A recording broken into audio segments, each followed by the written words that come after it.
विशेष सन्दर्भको साथमा Pashupati Kitchen Homes Private Limited, Mitra Park, चाबा हिल।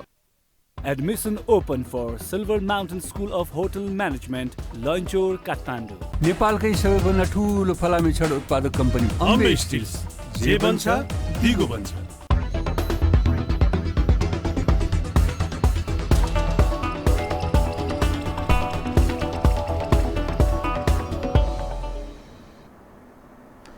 नमस्कार। विशेष सन्दर्भमा म यहाँहरूलाई हार्दिक स्वागत गर्दछु।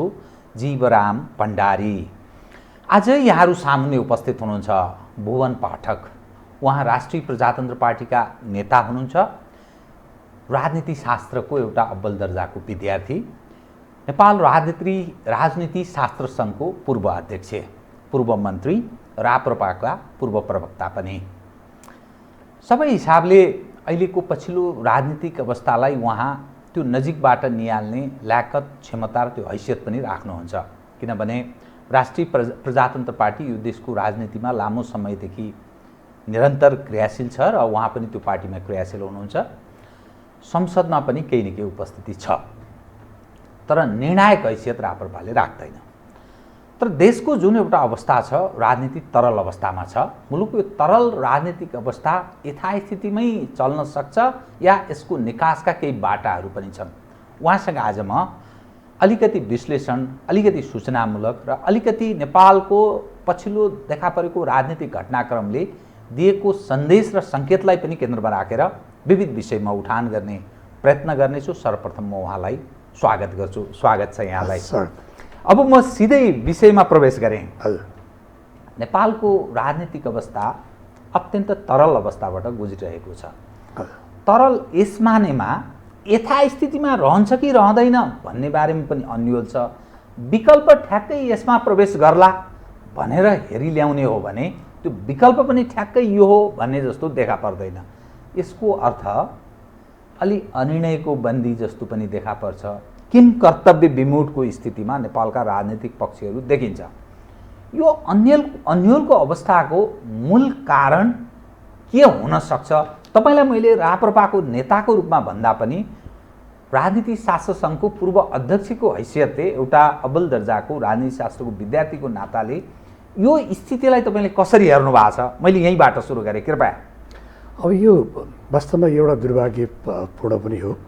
62-63को जुन परिवर्तन हो, त्यो परिवर्तनपछि, त्यो परिवर्तनको क्रममा त्यो परिवर्तनका सम्वाहकहरू भन्नेहरूले जुन नेपाली जनतालाई आशा, भरोसा, विश्वास र सपना देखाएका थिए, त्यो सपना अनुकूल उनीहरूले काम गर्न सकेनन्। प्रारम्भमा उनीहरूले भने कि सर यो सम्पूर्ण समस्याहरू जुन विगतमा थियो, विसङ्गति विकृतिको जड र कारण एउटै मात्रै कारण थियो, त्यो के भने राज संस्था थियो र गणतन्त्र आएपछि त्यो समस्याको समाधान हुन्छ भनेर भने सन्देश त्यो ढङ्गले प्रवाह गरिरहे र त्यो क्रममा पनि उनीहरू संविधान सभा, पहिलो संविधान सभा हो संसारकै इतिहासमा बिरलै हुने संविधान सभा, त्यसमा पनि दोहोऱ्याएर संविधान सभा हो।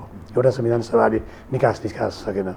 त्यो क्रममा उनीहरूले फेरि के भने हामी यो सबै समस्याको जड, फेरि समस्या जहाँको त्यही रह्यो, जस्ताको तस्तै रह्यो। अनि उनीहरूले के भने यो संविधान आइसकेपछि, संविधान सभाको पहिले भने संविधान सभाको निर्वाचन भइसकेपछि यो समस्या समाधान हुन्छ भने संविधान सभाको निर्वाचन भयो, पहिलो निर्वाचन भयो, त्यसबाट पनि समस्या समाधान भएन। दोस्रो निर्वाचन भयो, त्यसबाट पनि समस्या समाधान हुने अवस्था देखिएन। त्यसपछि उनीहरूले भने कि हामीले जब अब यो संविधान लिएर आउँछौँ, संविधान आइसकेपछि सम्पूर्ण समस्या समाधान हुन्छ भनेर भने संविधान पनि आयो। एउटा स्वर्गीय सुविधाको कल्पना गरे, त्यो सन्देश प्रवाह गरे, नेपाली जनतालाई विश्वास दिलाउने प्रयास गरे र दोस्रो संविधान सभामा संविधान पनि आयो। तर त्यसले पनि समस्या समाधान गरेन। त्यसको मूल कारण के थियो भने यसको जुन प्रारम्भ थियो नि, जुन ढङ्गले यो 62-63को आन्दोलनको प्रारम्भ भयो, त्यो प्रारम्भको क्रम नै ठिक थिएन। त्यसको जड ठिक थिएन, आधार ठिक थिएन। र सबभन्दा महत्त्वपूर्ण कुरा के भने 12 बुँदे जुन सम्झौता भारतमा गरियो त्यो नै गलत थियो। त्यो नेपालको भूमिमा, नेपालको माटोमा नेपालीहरू नै बसेर गरेर आन्दोलन प्रारम्भ गरे भए सायद त्यसको कोर्स अलग हुन्थ्यो होला। त्यो एउटा प्रायोजित थियो, स्पोन्सर थियो र विदेशीहरूको यसमा प्रश्न भन्दा हुन्छ। तत्कालीन भारतीय संस्थापन पक्षको पूर्ण सहभागिता थियो उनीहरूको प्रायोजन थियो, उनीहरूको आयोजन थियो, त्यस र उनीहरूले नै ड्राफ्ट भनिन्छ, उनीहरूले नै ड्राफ्ट गरिएको 12 बुँदे थियो। अझ के भनिन्छ, प्रयोजनका लागि उनीहरूको त्यत्रो तृष्णा थियो भन्ने आधार मान्न सकिन्छ? त्यो बेलामा तत्कालीन जुन भारतको संस्थापन पक्ष थियो, त्यो पक्ष अझ धेरै अगाडि गयो भने त त्यो बेलाका रहको चिफको एउटा किताब पनि आएछ, नेपालमा राज संस्था हटाउने भन्ने लामो समयदेखि त्यो बेलाको काङ्ग्रेस सरकारको योजना थियो। र त्यो क्रममा जब चाहिँ अन्तिम समयमा आएर उनीहरूको स्वार्थ पूर्तिहरू भएन, एउटा नेपालको राष्ट्रवादी राजा भने स्वाभाविक राज संस्था राष्ट्रवादी हुने भयो। त्यो राष्ट्रवादी संस्था रहेसम्म आफ्ना थुप्रै एजेन्डाहरू पुरा हुन नसक्ने देखिएपछि उनीहरूले यो आन्दोलनको प्रारम्भ गरे। र त्योभन्दा अगाडि पनि हामी गयो भने के देखिन्छ भने माओवादी जुन जनयुद्ध भनिन्छ, त्यो माओवादीलाई सेल्टर पनि भारतमै दियो, ट्रेनिङ पनि भारतमै दियो, साधन स्रोत सबै उपलब्ध गराएर त्यो माओवादीको क्रिएसनै भारतले गरेको भन्ने कुरा त अहिले विभिन्न माध्यमबाट स्पष्ट रूपमा बाहिर आइसकेको छ। अब त्यो क्रिएट गरेकै नेपालमा गणतन्त्र स्थापना गर्न, नेपालमा धर्मनिरपेक्षता स्थापना गर्न गरिएको रहेछ। अब अहिलेको तस्बिर कस्तो देखा पर्छ भने भारतको त्यस बेलाको जुन संस्थापन पक्ष थियो अहिले फरक खालको छ। भाजपा स्थापित छ, तत्कालीन काङ्ग्रेस जो भनिन्थ्यो, काङ्ग्रेस नेहरू इन्दिरा गान्धीहरूको सत्प्रयत्नमा स्थापित काङ्ग्रेस त्यो असाध्य निरीह कमजोर अवस्थामा छ, भाजपा छ। त भारतीय दृष्टिकोण के अहिलेको नेपालको पछिल्लो राजनीतिक अवस्था ल्याउँदा उनीहरू के पुनर्विचारको अवस्थामा गएको हुन सक्छ, या यो नेपालको जुन तरल राजनीतिक अवस्था छ यसमा भारतीयहरू आफै खेल्दैछन् कि अथवा विभिन्न सङ्गठित शक्तिहरू, अन्तर्राष्ट्रिय तागतहरू नेपालको आन्तरिक राजनीतिमा प्रक्सी प्रकृतिको वार गर्दैछन्? के अर्थ हो यो? अहिले जब यो भारतमा जुन सरकार परिवर्तन भयो, यो सरकार परिवर्तन भइसकेपछि लामो समयसम्म झन्डै 70 वर्षसम्म भारतमा काङ्ग्रेसले राज गर्यो। अहिले यो परिवर्तन भइसकेपछि नेपाललाई हेर्ने दृष्टिकोणमा पनि परिवर्तन भएको छ। खालि उनीहरूको अहिले चित्त दुखाइ के हो भने जुन नेपालका जुन संस्थापन राजनीतिक नेताहरू थिए, पार्टीहरू थिए, जुन ती पार्टी र दलहरूले जुन त्यहाँ कमिटमेन्ट गरेका थिए त्यो कमिटमेन्ट अनुसार भएन भनेर त बाहिर पब्लिकली नै आएको छ नि। भारतीय संसदमै त्यो बेलामा तत्कालीन परराष्ट्र मन्त्री सुषमा स्वराजले भनेकी पनि थिइन्। त्यसपछि सायद मलाई लाग्छ त्यसले पनि एउटा अवस्था सिर्जना भएको हो। र नेपालमा जुन ढङ्गले हिजो हेरिन्थ्यो त्यो अलि भारतको हेर्ने दृष्टिकोणमा चाहिँ पक्कै पनि परिवर्तन आएको छ। जुन नेपालको चाहिँ अहिले तरल देखिन्छ नि राजनीतिक अवस्था, जस्तो केपी ओलीकै सरकारको निरन्तरता वा विकल्प के भन्ने एउटा विषय छ। केपी ओली, शेरबहादुरजी र जसपाको एउटा समूह, नेपाली काङ्ग्रेस पनि त्यस सवालमा अलि विभाजित जस्तो देखा पर्छ। प्रचण्डजी एकदम एग्रेसिभ हुनुहुन्छ, ओलीजीको अर्को पक्ष माधव झलनाथजीहरूको समूह ओलीका खिलाफमा कसिएर लाग्नु भएको छ। तर सवाल के रह्यो भने यावत दृश्य त देखिन्छ तर निर्णय केही भएको छैन र कता प्रवेश गर्ला अबको राजनीति र यो सरकारको निरन्तरता वा अर्को वैकल्पिक सरकार बन्ला भन्ने बारेमा अन्यल छ। चुनाव चाँडै हुने, अर्ली इलेक्सनको कुरा गर्छन् कोही होइन बाँकी अवधि यसरी चलाउनुपर्छ, अर्को वैकल्पिक सरकार तय गरेर। तर त्यो ह्याउहुती कसैले देखाइरहेको छैन र यो अनिर्णयको बन्दीको अवस्थामा छ र संसद ती हारा संस्थाको रूपमा देखा पर्दैछ। संसदले कुनै निर्णय गर्न सकेको छैन र राजनीतिक दलहरू, नेतृत्व पङ्क्तिका मानिसहरू अनिर्णयको बन्दी बनेको दृश्य देखिन्छ। यो के? अनि यो मूल रूपले यो अघि नै मैले भने यसको मार्गचित्रै पहिले गलत थियो। जुन ढङ्गबाट यसको आन्दोलनको उठान भयो र जुन ढङ्गबाट बैठान भयो, त्यो बेलामा संविधान जारी हुने बेलामै पनि त्यहाँ एउटा महत्त्वपूर्ण इन्ट्रेस्टिङ कुरा के थियो भने संविधानको जब पहिलो ड्राफ्ट बन्यो त्यो ड्राफ्टलाई छलफलको लागि भनेर मुलुकभरि लगियो, त्यसमा राय सङ्कलन गरियो। त्यो मुलुकभरि लगिएको र राय सङ्कलन गर्दाखेरि 80-85% भन्दा बढीले हिन्दू राष्ट्र पुनः कायम राख्नुपर्छ भनेर भने। त्यसै गरी ठुलो सङ्ख्यामा अझ भनिन्छ बहुमतले नै राज संस्था पनि लाई कुनै न कुनै स्पेस दिनुपर्छ भनेर भनिन्छ। तर त्यो पोकै खोलिएन। त्यो जनताको रायलाई पूर्ण रूपमा उपेक्षा गरियो र निषेधको राजनीति गरियो। जुन धर्मनिरपेक्षता जुन लादिने प्रयास गर्यो, जुन कुनै हिसाबले पनि त्यो जायज थिएन। 62-63को जनआन्दोलनमा पनि यो कुरा उठेको थिएन। निरकुम्स राजतन्त्रको विरोधको मात्रै कुरा थियो र हिन्दू राष्ट्रको विपक्षी त कहीँ कतै उल्लेखै भएको थिएन, उठेकै थिएन। यो जबरजस्ती जुन लादिने प्रयास गरियो, यो नेपाली जनताको अभिमतभन्दा फरक थियो, जसले गर्दा नेपाली जनताले यसलाई असाध्यै गम्भीरतापूर्वक ल्याएको थियो। एउटा त्यो नै गलत हो।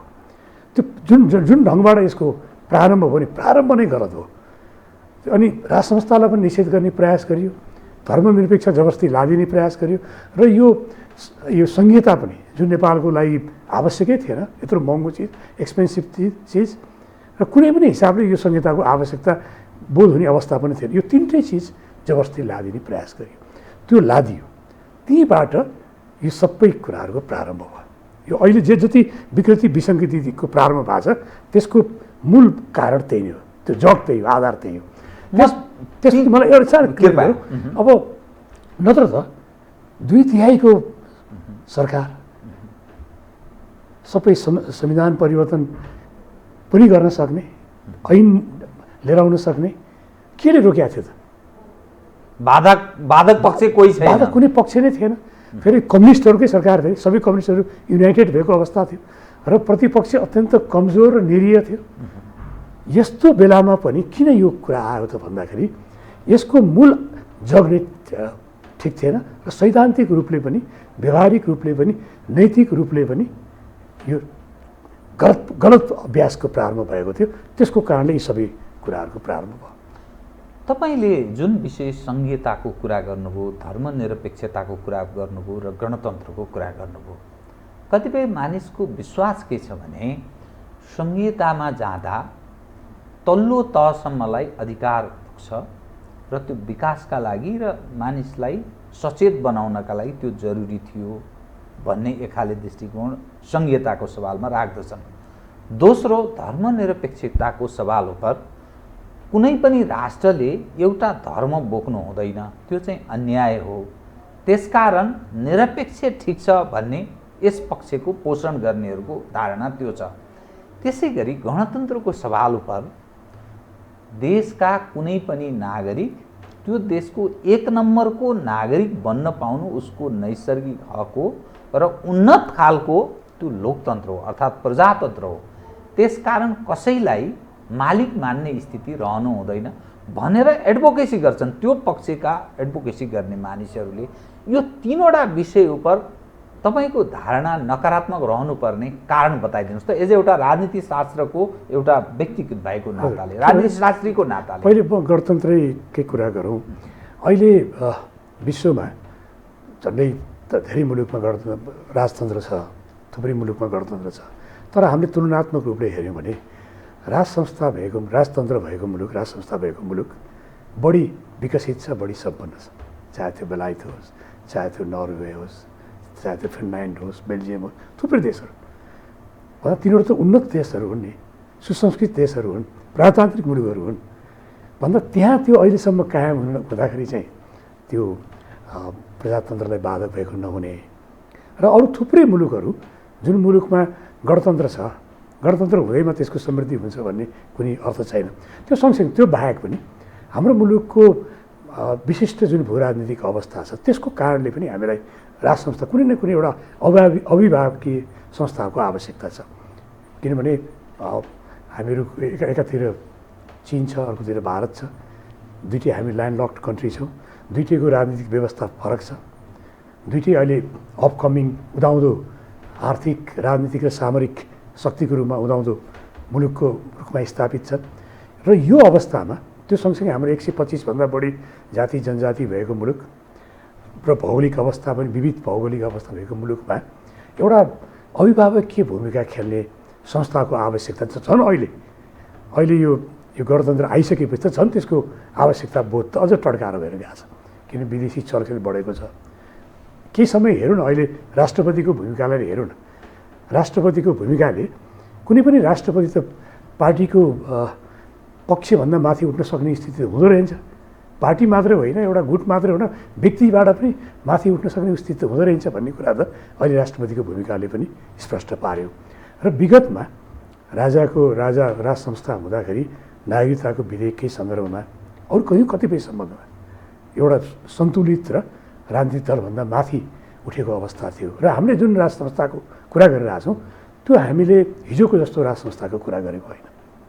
हामीले साधन स्रोत र अधिकार संसदबाट निश्चित हुने, संसदभित्रै रहने र संसदले नै तोकेको काम कर्तव्य अधिकार साधन स्रोत अर्थात् राजाले गल्ती गर्दैनन् भन्ने किङ क्यान डु नो रङ त्यो प्रकृति त्यो मान्यताको राज संस्था हामीले परिकल्पना गरे जसले एउटा अभिभावकको भूमिका पनि निर्वाह गरोस् र एउटा कुनै विशिष्ट परिस्थितिमा सङ्कट आएको अवस्थामा मुलुकलाई जोगाओस् भन्ने हामीले त्यो राज संस्थाको परिकल्पना गरे।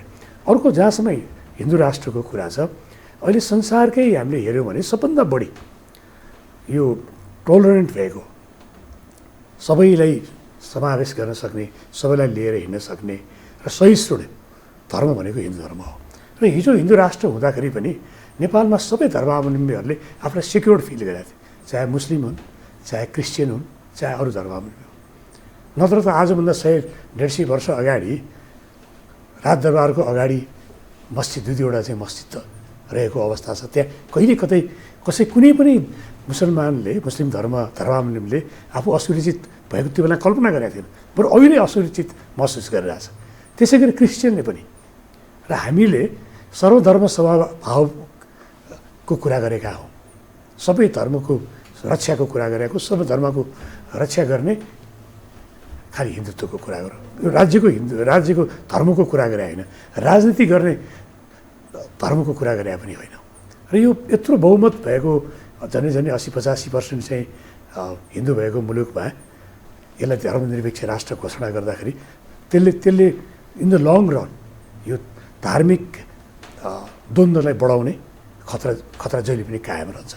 र यदि हिन्दू राष्ट्र कायम भएको भए अहिले झन्डै मुलुक विश्वमा 1.5 अरबभन्दा बढी हिन्दूहरूको जनसङ्ख्या छ। जसरी मक्का मदिना र अथवा जेरुसलेममा यहुदीहरूको जेरुसलेमले त्यत्रो टुरिस्टहरू, त्यत्रो विदेशीहरूलाई आकर्षण गरेर खरौँ डलर कमाइरहेछ भने हिन्दू राष्ट्र र हाम्रो लुम्बिनीले धेरै ठुलो यो धार्मिक पर्यटनको रूपमा पनि विकसित गर्न सकिन्थ्यो। त्यो सँगसँगै यो कहिले पनि यो सहिष्णुताको समस्या थिएन। न अरू कुनै पनि धर्मावलम्बीहरूले यो हिन्दू राष्ट्र हुनुहुन्न, धर्मनिरपेक्ष हुनुहुन्छ भनेर आवाज उठाएको अवस्था पनि थिएन। अकस्मात यो जुन गरियो यो चाहिँ गलत थियो। जसले गर्दाखेरि के चिजले गाइड गर्यो होला अथवा के चिजका कारणले त्यो स्थितिमा प्रवेश गरेको हुनसक्छ भन्ने तपाईँलाई लाग्छ? मलाई चाहिँ प्रश्न के लाग्छ भनेदेखि यसलाई यो क्रिस्चियन मिसनरीहरूले जुन उनीहरूको क्रिस्चियन मिसनरीहरूको नेपाल लामो समयदेखि नेपाललाई धर्मनिरपेक्ष राष्ट्र बनाउने मात्र होइन, बहुसङ्ख्यक क्रिस्चियन भएको मुलुक बनाउने जुन उनीहरूको योजना थियो, त्यही क्रममा तात्कालीन राजनीतिक नेताहरूलाई प्रयोग गरियो र यो धर्मनिरपेक्षता कायम गरियो। अनि संहिताको सवाल? अब संहिता त भनौँ न, अब यसको अहिले समय छैन, मैले लामो व्याख्या गर्न गाह्रो हुन्छ। संहिता नेपालमा के को लागि संहिता हो? यो रिभोल्युसन अफ पावरको हाम्रो आवश्यकता छ, रियल विकेन्द्रीकरणको आवश्यकता छ। त्यसको लागि एउटा सशक्त केन्द्रमा सशक्त केन्द्रीय सरकार र अहिले 753 हाम्रो स्थानीय सरकार छ, त्यसलाई सम्पूर्ण अधिकार दिए हुन्छ नि। साधन स्रोत र अधिकार सम्पन्न बनायो भने त्यो सबभन्दा व्यवहारिक पनि हुन्छ, त्यो सबैभन्दा सक्सेसफुल पनि हुन्छ। किन हामीले विकास गर्न खोजेको त तल हो नि, तल्लो तहको जनतालाई हामीले विकास दिन खोजेका हौँ नि, तिनीहरूलाई सशक्त बनाउन खोजेका हौँ। यो बिचको लेयर यो चाहिँ पेन्डुलम जस्तो हो। अहिले नै हेऱ्यो भने अहिले हाम्रो यो 3 वर्षको अनुभवले पनि देखाउँछ नि, यो यत्रो चाहिँ पेन्डेमिक भयो, कोरोना भाइरसको पेन्डेमिक भयो, त्यसमा त्यो प्रदेश सरकारको भूमिका के रह्यो? त्यो बाहेक अरू थुप्रै कुराहरूमा प्रदेश सरकारको भूमिका खासै उपलब्धिमूलक भएको थियो। यसले आफूलाई औचित्य पुष्टि गर्न सकेन होइन? तर अब सवाल के रह्यो भने देशमा जो ठुला ठानिएका पार्टी र पक्षहरू छन्, कम्युनिस्टहरू छन्, कम्युनिस्टहरूमा धर्ममा विश्वास गर्दैनन्। निरपेक्षताका पक्षबाट कम्युनिस्टहरू धर्मलाई अफिम ठान्दछन्। तर ओलीजी पशुपति पनि जानुभयो, केही प्रयत्न, त्यो ट्याक्टिकल सायद उहाँले खेल खेल्दै हुनुहुन्छ। काङ्ग्रेसको छन् मानिस, ठुलो सङ्ख्याका मानिसहरू हिन्दू धर्मका पक्षमा, नेतृत्व पङ्क्तिका मानिसहरू पनि छन्, तर मूल नेतृत्व निरपेक्षताको पक्षमा छ। बाहिरी अब भाषण गर्ने भोट आकर्षित गर्ने हिसाबले हामी हिन्दू हौँ त भन्छन्, तर अन्ततोगत संस्था ढङ्गले ऊ निर्णय गर्ने स्थितिमा छैन, अर्थात् गर्दैन। उसको केही समस्याहरू होला अथवा कुनै प्रायोजन पक्षहरू होला। त्यसै गरी मधेस केन्द्रित, मधेसमा अधिकांश मान्छे हिन्दू धर्मका अनुयायी छन्, तर मधेस केन्द्रित पक्षहरूको पनि केही पाउबन्दी सायद हुनसक्छ। त यो जो ठुला पक्ष छन्, यो परिवर्तन जुन नेपालमा भयो यसलाई ठुलो उपलब्धिको रूपमा ठान्दछन्। जुन परिवर्तनले नेपाललाई कमजोर पार्यो, समाप्त पार्यो, ध्वस्त बनायो, आफ्नोपन पहिचान सक्यो तपाईँहरू भनिरहनु भएको छ। जनमतको हिसाबले तपाईँहरूलाई त्यो जनअनुमोदन छैन। अब के गर्ने ल बताउनुहोस् त। यो जस्तो जुन प्रारम्भमा यो संविधान जारी भइसकेपछिको जुन अवस्था थियो, अहिले क्रमशः परिवर्तन भएर गएको छ। काङ्ग्रेस पार्टीभित्र त गत महाधिवेशनमै लिखित रूपमै बहुमत केन्द्रीय सदस्यहरूको प्रस्तावै पनि हस्ताक्षर अभियान पनि जारी भयो र अहिले त त्यहीँको महामन्त्री शशाङ्क कोइरालाले हिन्दू राष्ट्र हुनुपर्छ भनिरहनु भएको छ र त्यहाँ एक प्रकारको वातावरण बनिरहेछ। त्यहाँ मात्र पनि कम्युनिस्ट पार्टीभित्र पनि बनिरहेछ। यदि यो हिन्दू राष्ट्रको पक्षमा जनमत नभएको भए र त्यसलाई आकर्षित गर्नुपर्ने आवश्यकता बोध नभएको भए ओलीजीले पशुपतिनाथ गएर त्यत्रो चाहिँ करोडौँको चाहिँ त्यो जलहरी चढाउनु पर्ने केही कारण हुन्थ्यो। त्यो बाहेक अरू नेताहरूले पनि त्यो यो अहिले हिजोको स्थिति छैन। अहिले यो परिवर्तन भएको अवस्था छ। अहिले जनमत भोलि हामी साँच्चीकै जनमतमा जाने हो भने, जनताको अभिमत लिने हो भने मलाई लाग्छ 90% भन्दा बढीले हिन्दू राष्ट्रको पक्षमा मतदान जनमत सङ्ग्रहमा चाहिँ जाने हो भने र यदि नजाने हो भने पनि यो वातावरण बनेर गइरहेछ। तर मुलुकको लार्जर इन्ट्रेस्टलाई हेर्ने हो भने यदि हामीले यसलाई कुनै न कुनै रूपले एड्रेस गरेनौँ, यो धर्मनिरपेक्षता र हिन्दू राष्ट्रको विषयलाई धर्मनिरपेक्षता समाप्त गरेर हिन्दू राष्ट्रलाई हामीले एड्रेस गरेनौँ भनेदेखि मुलुक धार्मिक द्वन्द्वमा जाने खतरा छ। धार्मिक द्वन्द्वमा जाने खतरा छ र यो एक्सट्रिमिजम भोलि डेभलप हुनसक्छ, फन्डामेन्टलिजम डेभलप हुनसक्छ। जबकि यो हाम्रो हिन्दुत्वमा को संस्कारमा त्यो छैन।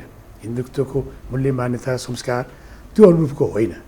तर यो जुन ढङ्गले अहिले क्रिस्चियनिटी बढिरहेछ नि, जुन रफ्तारमा बढिरहेछ र उनीहरूको जुन फोकस अहिले चाहिँ जनजातिमा, दलितमा, गरिब विपन्नमा गरेर त्यहाँ पैसा खर्च गरेर लोभ प्रलोभन दिएर जुन दरले, जुन रेसियोमा अहिले भनिन्छ 25 लाखभन्दा बढी क्रिस्चियन भइसक्यो भनिन्छ। अहिले जुन ढङ्गले चाहिँ चर्चहरू बढिरहेछ, जुन अरबौँ रुपियाँ जुन खर्च गरिरहेछ, यो क्रम बढ्दै गयो भने त्यसको प्रतिवादमा, त्यसको काउन्टरमा स्वाभाविक रूपले एउटा सशक्त र समूह निर्माण हुन्छ र त्यसले यो मुलुकलाई धार्मिक द्वन्द्वतिर अगाडि बढाउँछ। यसको अर्थ के, जुन सिस्टम हामी अवलम्बन गरिरहेका छौँ यो सिस्टममा केही सुधार गरिएन भने र तपाईँले भनेका कतिपय विषयहरूलाई सम्बोधन गरिएन भने देश अप्ठ्यारो स्थितिमा जान्छ। त्यसकारण के परिवर्तन हुने काहीँ छनक सम्भावना तपाईँ देख्नुहुन्छ? कुनै त्यस्तो छनक केही छ? हेर्नु, परिवर्तनको त ठुलो सम्भावना छ। त्यो कुरा त अहिलेको गतिविधिबाट हेर्नुहोस् न। हामीले कहिले कसैले परिकल्पना गरेका थियो 2/3 बहुमतको सरकारले यो संविधान, उहाँहरूले लेख्नुभएको संविधानमै नभएको संसद विघटन गरिन्छ भनेर कसैले कल्पना गरेका थियो र थिएन नि। त्यसै गरी अरू पाटोहरू खुल्न त अझ बाँकी नै छ। अघि तपाईँले पनि भन्नुभयो, अहिले पुरा तरल अवस्थामा छ। अहिले के हुन्छ भोलि भन्ने कुनै निर्भर हुने स्थिति छैन। अरूले इलेक्सनको पनि सम्भावना छ, त्यसै गरी अरू सम्भावनाहरू पनि जीवितै छ। त्यो सँगसँगै अहिले यो तपाईँले केही समय अगाडि हेर्नुभयो होला, अहिले पनि तपाईँले अध्ययन गरिरहनु भएकै होला, मुलुकभरि राज संस्थाको पक्षमा एक प्रकारको आन्दोलन चलिरहेको छ, एक प्रकारको लहरै आइरहेको छ। त्यसै गरी अब हिन्दू राष्ट्रको पक्षमा पनि जनमत निर्माण भइरहेको छ। हामीहरूले मुलुकभरि गयौँ, हामीले रथयात्राहरू पनि गऱ्यौँ, त्यहाँ लाखौँ मान्छेको सहभागिता हामीले अनुभव गऱ्यौँ। जहाँ हामी अत्यन्त कमजोर भएको जिल्लाहरूमा पुग्दाखेरि पनि हजारौँ मान्छेले आएर रेस्पोन्स गरेको हामीले अनुभव गऱ्यौँ। यसबाट के बुझिन्छ भने मान्छेमा यो मान्छेले विकल्प खोलिरहेछ, नेपाली जनताले विकल्प खोजिरहेछ। त्यो सँगसँगै यो तिनटै चिजमा छलफल हुनुपर्छ। गम्भीरतापूर्वक यसलाई लिएर सबै राजनीतिक दल बिचमा छलफल भएर यसको निकास खोजिएन समयमा भने यसको परिणाम जे पनि हुनसक्छ। तर मानिसहरू आक्षेप के लगाउँछन् भने राष्ट्रिय प्रजातन्त्र पार्टीको मूलत जो नेतृत्व छ यो विरोधाभास चरित्र यसले देखाइरहेको छ, दुई अर्थी गतिविधि। यसकारण संविधान जुन ढङ्गले जारी भयो अनि तत्पश्चात राष्ट्रपतिको चयनको सवालमा यो प्रस्तावक या समर्थकको रूपमा यो देखा पर्यो। जो संवैधानिक राज संस्थाको पक्षमा छ त्यो कसरीसम्म के हिसाबले गर्यो भन्ने एउटा प्रश्न उठान गर्छ। दोस्रो, यो संविधानको शपथ खाएर महत्त्वपूर्ण जिम्मेवारी त्यो पार्टीका नेतृत्व पङ्क्तिका मानिसहरूले लिए, शपथ पनि खाए। त यो जुन डबल द्वैध चरित्र जुन देखा पर्छ नि, त यसकारण तपाईँले जुन भनिरहनु भएको छ यो कथनी र करणीमा त मेल खाँदैन। मानिसले अविश्वास गरिसकेपछि विश्वास गर्ने आधार र तपाईँले बनाएको दृष्टिकोणलाई मानिसले अनुयायीको रूपमा, क्याडर्सको रूपमा साथ दिने कसरी सम्भव छ बताउनुहोस् त। त्यो बेलामा जुन हामीहरू जुन सरकारमा गयौँ त्यो वास्तवमा गलत थियो। त्यसलाई नेपाली जनताले मन पराएनन् र त्यसलाई हामीले रियलाइज पनि गरेका छौँ। हामीले नेपाली जनता समक्ष माफी पनि मागेका छौँ। हामी त्यो सरकारमा जानु गलत थियो भनेर हामीले भनेका छौँ र हामी यो गल्ती हामी दोहोऱ्याउँदैनौँ भनेर पनि हामीले त्यो गल्ती दोहोऱ्याउँदैन भनेर पनि हामीले कमिटमेन्ट गरेका छौँ। र हाम्रो सबै दस्तावेज त्यो एउटा हाम्रो रणनीतिक थियो। रणनीतिक रूपले त्यो तत्कालीन अवस्थामा हाम्रो रणनीति थियो। सरकारमा पुगेर सरकारलाई प्रयोग गरेर यो हाम्रो एजेन्डा स्थापित गर्ने भन्ने हाम्रो रणनीति अन्तर्गत हामी गएका हौँ। तर नेपाली जनताले मन पराएनन्, त्यसलाई हामीले स्वीकार्यौँ र जनतासित माफी पनि माग्यौँ। अब हामीले यसलाई यो गल्ती दोहोऱ्याउँदैनौँ र हाम्रो सबै दस्तावेजमा हाम्रो महाधिवेशनले पनि, हाम्रो केन्द्रीय परिषदको बैठकले पनि, केन्द्रीय समितिको बैठकहरूले पनि प्रष्ट रूपमा हामीले भनिसकेका छौँ हाम्रो हिन्दू राष्ट्रको पुनर्स्थापना, राज संस्थाको पुनर्स्थापना र संहिताको विरोधमा स्वायत्त, सशक्त, सुदृढ स्थानीय सरकारको पक्षमा यो तीनटा एजेन्डाकोमा अब कुनै पनि हालमा हामी कम्प्रोमाइज गर्दैनौँ। कसैसँग सम्झौता हुँदैन, कम्प्रोमाइज हुँदैन। भोलि चुनावमा जाँदा यही मुद्दा लिएर जाने हो। यही मुद्दा लिएर हामी निर्वाचनमा जान्छौँ र निर्वाचनबाटै यो एजेन्डाले स्थापित गर्ने प्रयास गर्छौँ। तर अब समस्या के रह्यो भने जुन खालको जनमत र क्याडर बेस पार्टीहरू कार्यकर्तालाई मासिक लाभ दिएर जो कार्यकर्ता बनाउने चरित्रका सङ्गठित जत्थाहरू, समूहहरू ठुलो सङ्ख्यामा जसरी बनाइराखिएको छ, राज्यको सायद दोहन पनि भएकै हुनुपर्छ। त यो स्थिति छ। एकातर्फ यो सिस्टमका लागि र यो पार्टी पङ्क्तिका लागि मानिसहरू त्यो ढङ्गले एक खाले मिलिट्री जस्तो सङ्गठित जत्था तयार पार्दैछन्। राजनीतिक दलका नेताहरू, त्यसभित्र आपराधिक चरित्रका मानिसहरू पनि छ, सबै खाले छ। राज्य संयन्त्र निरीह छ। तपाईँ मास बेसको कुरा गर्दै हुनुहुन्छ। यो मुद्दा लिएर तपाईँहरू जानुहुन्छ, पार्टीका हिसाबले सामान्य रूपमा जानु होला। तर त्यो जुन खाले प्रहार हुन्छ नि, त्यो प्रहार थेग्ने सामर्थ्य राख्नुहुन्छ त? जुन स्थितिमा नेपालको राजनीति प्रवेश गर्दैछ, ठुलो सङ्ख्याका मानिसहरू यो राजनीतिक व्यवस्थाबाट गुजाराको एउटा आधार बनाइरहेका छन्, त्यसबाट लाभ लिइरहेका छन्। राजनीति सोसियल सर्भिसको रूपमा छैन, राजनीति एउटा आर्जनको गुजाराको आधारको रूपमा विकास भएको छ। क्याडर बेस एकपछि अर्को स्थापित बनाउन, त्यसलाई सशक्त बनाएर लाने काम भएको छ। एउटा राजनीति शास्त्रको तपाईँ पूर्व अध्यक्ष पनि भएको हुनाले नेपाल राजनीति शास्त्र सङ्घको राजनीतिमा यो विषय उठ्नुपर्ने विषय हो कि होइन र कतिको महत्त्व राख्दछ, यसले ल्याउन सक्ने द्वन्द्व र राष्ट्रिय एउटा कुन स्थितिमा, राष्ट्र कुन स्थितिमा प्रवेश गर्न सक्छ? अनि तपाईँले धेरै महत्त्वपूर्ण कुराको उठान गर्नुभयो। यो वास्तवमा हाम्रो अहिलेको व्यवस्थाको, अहिलेको प्रजातन्त्रको सबभन्दा ठुलो दुर्भाग्य यही नै हो।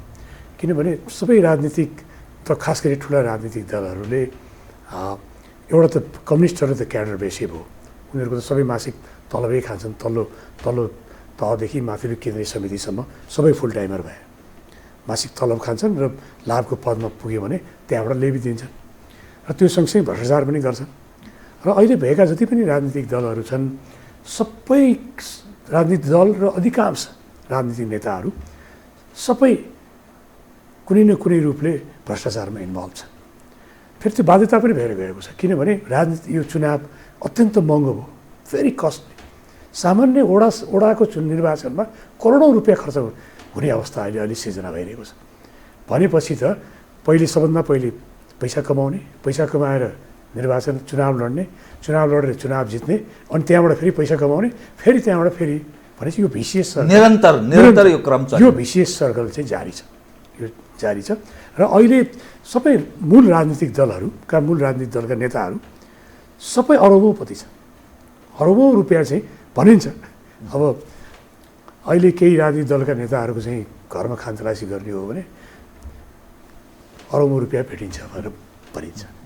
दृश्य अदृश्य अरू बाहिर कतिपय अब अहिले हेर्नु ठुल्ठुला संस्थाहरू हेर्नु, ठुल्ठुला बिजनेस हाउसेस हेर्नुहोस्। अब अस्ति भर्खर चाहिँ थुप्रै व्यापारीहरू प्रवेश गरे भने अहिलेको जुन किसिमको संरचना छ, यो संरचनामा यो निर्वाचन भए पनि सही मान्छे आउँदैन। जम्मै अपराधीहरू आउँछन्, भ्रष्टहरू आउँछन्, ठेकदारहरू आउँछन्, म्यान पावरका व्यवसायीहरू आउँछन्, स्कुल कलेजहरू सञ्चालन गरेर विद्यार्थीहरूलाई दोहन गरेका मान्छेहरू आउँछन्। अहिले हेर्नुहोस् तिनीहरू नै आइरहेका छन् र निर्वाचन धेरै कस्टली, धेरै महँगो हो। यसर्थ यो तपाईँले उठाइहाल्नु भयो र मलाई लागिरहेको कुरा एक दुईवटा भन्छु। यो सबभन्दा ठुलो समस्या अहिले के छ भने अहिले प्रजातान्त्रिक भएन, व्यवस्था बलियो भएन भन्ने जुन प्रश्नहरू उठिरहेको छ नि, त्यसको मूल कारण के हो भने अहिले दलहरू नै प्रजातान्त्रिक छैन, दलको संरचना नै प्रजातान्त्रिक छैन। तपाईँ हेर्नुहोस् लामो समयसम्म एउटै मान्छे नेतृत्वमा बसिरहने, नेतृत्व परिवर्तन नहुने, सम्पूर्ण साधन उसैमा केन्द्रित हुने, राजनीतिक दलको खातामा पैसा नहुने तर करोडौँ खर्च गरेर निर्वाचन हुने। यो जबसम्म यो संविधानमै परिवर्तन हुँदैन, खास गरी के परिवर्तन हुनुपर्छ भने नम्बर 1 मलाई सुन्नुहुन्छ नि, एकपटकभन्दा बढी कुनै पनि पार्टीको अध्यक्ष दोहोऱ्याएर बन्न पाउनुहुन्न। पार्टीको अध्यक्ष एकपटकभन्दा दोहोऱ्याएर हुनु हुँदैन, नम्बर 1। नम्बर 2, 70 वर्ष पुगेपछि पार्टीको कार्यकारी पदमा बस्न पाउने व्यवस्था हुँदैन। नम्बर क्रियाशील राजनीतिबाट अवकाश, जस्तो अध्यक्ष, महासचिव, अरू सदस्यहरू बस्दा हुन्छ, पदाधिकारीहरूमा पदाधिकारी बस्नु भएन। पहिलो चाहिँ एकपटकभन्दा दोहोऱ्याउनु हुँदैन। दोस्रो उमेरको हद हुनुपर्छ। तेस्रो 70 उमेरको हद र क्रियाशील हुन नपाउने हुनुपर्छ। तेस्रो प्रधानमन्त्री पनि हुन त धेरै ठाउँमा दुई पटकको छ, त्यो व्यवस्था पनि होइन, एकपटकभन्दा बढी प्रधानमन्त्री हुन नपाइने व्यवस्था गरियो भने अनि यो सबै सिस्टम आफ्नो डेमोक्रेटिकली जान्छ। किन उत्तराधिकारी चयन गर्नुपर्ने हुन्छ, होइन भने पार्टीको सत्तामा उही छ, साधन स्रोत उसैसित छ, सबै कृपा उसैले दिन्छ, पद उसैले बाँड्छ, साधन स्रोत उसैले बाँड्छ।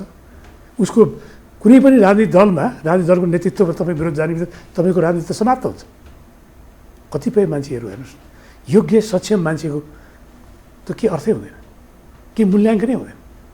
सबै राजनीतिक दलमा हेर्नुहोस्, अध्ययन गरौँ, विश्लेषण गर्नुहोस्।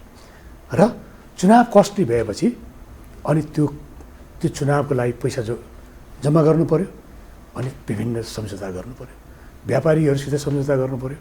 त्यो मात्र होइन, विदेशीहरूसित पनि सम्झौता गर्नु पर्यो। विदेशी दूतावासले हरेक निर्वाचनमा पर्याप्त लगानी गरेको कुराहरू त बारम्बार मिडियाहरूमा आएकै छ। यो भएसम्म कसरी प्रजातन्त्र हुन्छ?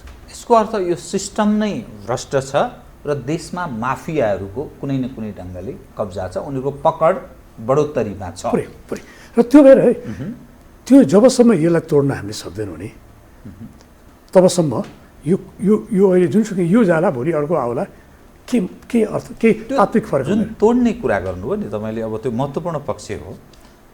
तोड्ने सवालको कुरा गर्दा जुन देशमा 3 करोड जनसङ्ख्या छ, 3 करोड मध्येमा 70 लाखभन्दा बढी युवा पङ्क्ति विदेशमा छ, चाहे त्यो गल्फ कन्ट्रीमा होस्, युरोप, अमेरिका समृद्ध देशमा होस् या जहाँसुकै होस्।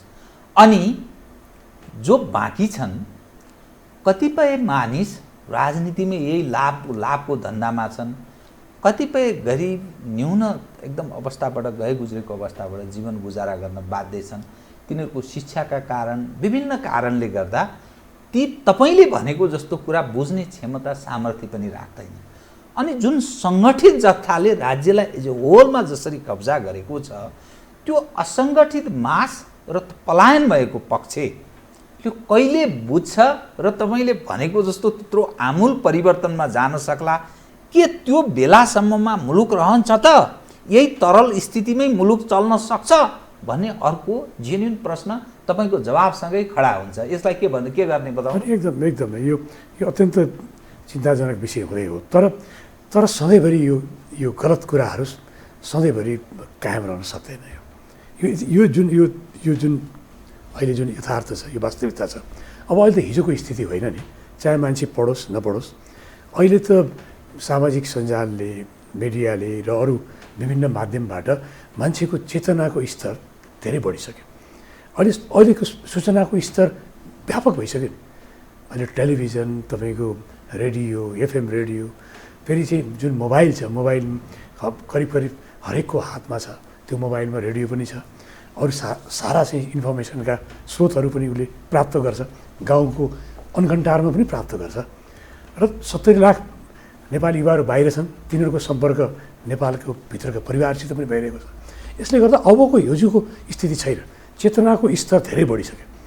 चेतनाको स्तर अभिवृद्धि भएको कारणले यो स्थिति धेरै लामो समयसम्म रहँदैन। त मानिस परिवर्तनको पक्षमा जान्छन् भन्ने तपाईँ ठान्नुहुन्छ? परिवर्तन यो परिवर्तनको लागि एउटा ग्राउन्ड चाहिँ उनीहरू तयार भइसक्यो। त्यो ग्राउन्ड तयार भयो। अब यो परिवर्तन कुन रूपले हुन्छ र कहिले हुन्छ भन्ने खालि प्रतीक्षाको विषय मात्रै छ। परिवर्तन अवश्यम्भावी छ र ठुलो परिवर्तन हुन्छ। ठुलो परिवर्तन, सामान्य परिवर्तन होइन। सामान्य परिवर्तन त हामीले धेरैचोटि गऱ्यौँ नि। परिवर्तन त सम्झौतामा परिवर्तन हुँदै आयो र हरेक कुनै पनि परिवर्तनले त्यसले सार्थक ल्याएन। 7 सालमा पनि परिवर्तन भयो, तर जुन परिवर्तनको अपेक्षा थियो त्यो अपेक्षा परिपूर्ति भएन। त्यसै गरी 46मा पनि भयो, 62-63मा पनि भयो।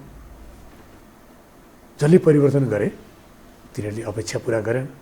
त्यसकारण अब एउटा नयाँ किसिमको परिवर्तन आउँछ र नयाँ परिवर्तन हुन्छ। त्यसले यी अहिले देखेका जति पनि तपाईँले देख्नुभएका पात्रहरू छन् नि, त्यो पात्रहरू समाप्त हुन्छ। त्यसमा अनि राप्रपा पनि समाप्त होला नि त, किनभने राप्रपा पनि यो हरेक परिवर्तनमा नेतृत्वदायी भूमिका पनि निर्वाह गरेको छ। 46 पछि लोकेनजी पनि प्रधानमन्त्री हुनुभयो, सूर्यबहादुर थापाजी पनि हुनुभयो।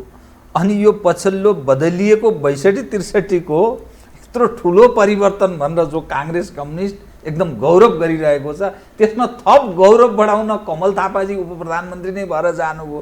अनि यसले त बढार्दो हो नि त। फेरि उनलाई बढार्ने ठाउँमा तपाईँहरूलाई पनि बढार्दो हो। तपाईँहरूको भूमिका कहाँ रहने हो त? होइन, यो के भने हामीहरू कहिले पनि निर्णायक रहेनौँ। हामीहरू यो 46 सालपछि हाम्रो 2जना नेताहरू प्रधानमन्त्री हुनुभयो, सर्ट टाइमको लागि भयो, झन् त्यसमा पनि पार्टी विभाजन भयो। हामी निर्णायक भूमिकामा रहेनौँ। हामीहरू मन्त्री भयौँ होला, उप प्रधानमन्त्री भयौँ होला, तर पार्टी एज सच चाहिँ निर्णायक र परिवर्तनकारी भूमिकामा हाम्रो रहेन। हामीले त्यो भूमिका निर्वाह गर्न पाएनौँ। अब अहिले एउटा विकल्पको क्रममा, किनकि सबभन्दा यो अहिले हेर्नुहोस् न, पञ्चायत त 30 वर्ष मात्र थियो, अहिले त 31 वर्ष भइसक्यो नि। यो 31 वर्ष त काङ्ग्रेस र कम्युनिस्टहरूले नै शासन गरे, मुलुकमा शासन गरे, तर डेलिभरी गर्न दिन सकेन।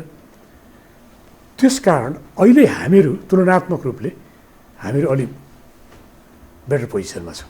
सेफ साइडमा हुनुहुन्छ? अलिक सेफ साइडमा छौँ। आक्रमणको तारो तपाईँहरू हुनु? आक्रमण तारो भन्दा पनि जनताले अहिले चाहिँ विश्वास गर्न सक्ने एउटा पार्टी चाहिँ राप्रपा हुनसक्छ। किनभने यो चाहिँ एउटा त यो हामीले मूल्य र मान्यताको कुरा गरिरहेछौँ, हामीले धर्म संस्कृति र परम्पराको कुरा गरिरहेछौँ, हाम्रो राष्ट्र र राष्ट्रियताको कुरा गरिरहेछौँ, राष्ट्रवादको कुरा गरिरहेछौँ। र यो जुन कुराहरू हामीले गरिरहेछौँ, जुन कुरो हाम्रो नेताहरूले पनि गरे, उनीहरू विभिन्न कुराहरूमा उनीहरूको कमजोरी रह्यो होला, तर यो राष्ट्रियताको सवालमा, राष्ट्रवादको सवालमा चाहिँ हाम्रो नेताहरूको कमजोरी रहेन। म तपाईँसँग अब कार्यक्रमको ठिक अन्त्यमा एक विषय म अलि जोड दिएर यो विषय चाहिँ म उठान गर्छु। तपाईँ एउटा राप्रपाको नेता पनि हो, पूर्व प्रवक्ता, मन्त्री पनि हुनुभयो, अनुभवले पनि खारिएको व्यक्ति हुनुहुन्छ, राजनीति शास्त्रको एउटा पूर्व अध्यक्ष, राजनीति शास्त्र सङ्घको पूर्व अध्यक्ष भएको नाताले पनि तपाईँले बोलेको कुरालाई कुनै न कुनै तुक र अर्थ लाग्दछ भन्ने म ठान्दछु।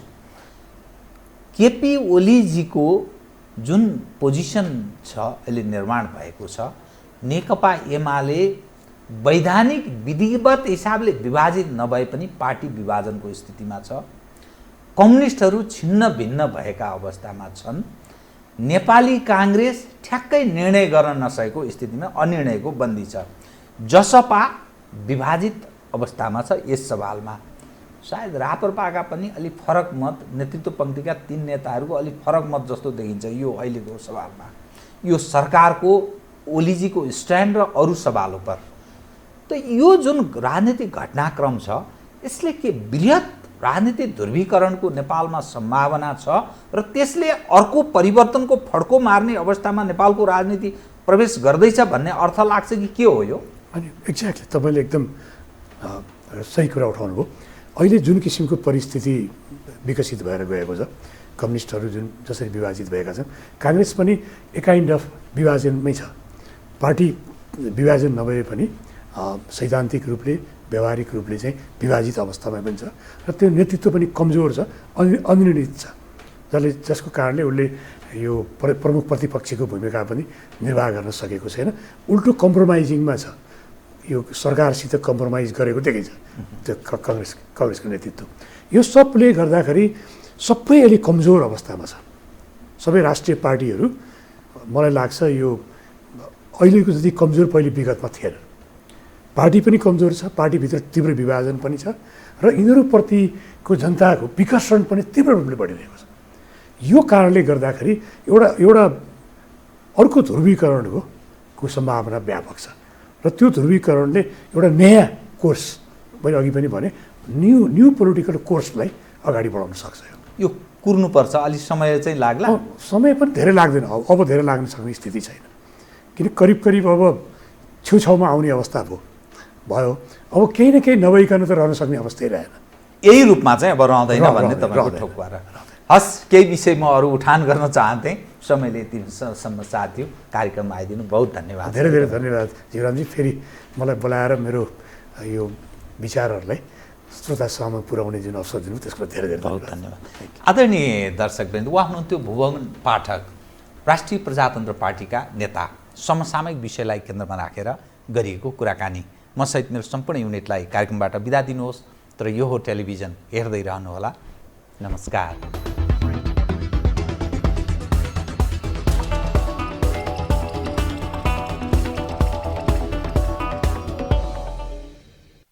विशेष सन्दर्भको साथमा Pashupati Kitchen Homes Private Limited, Mitra Park, चाबा हिल।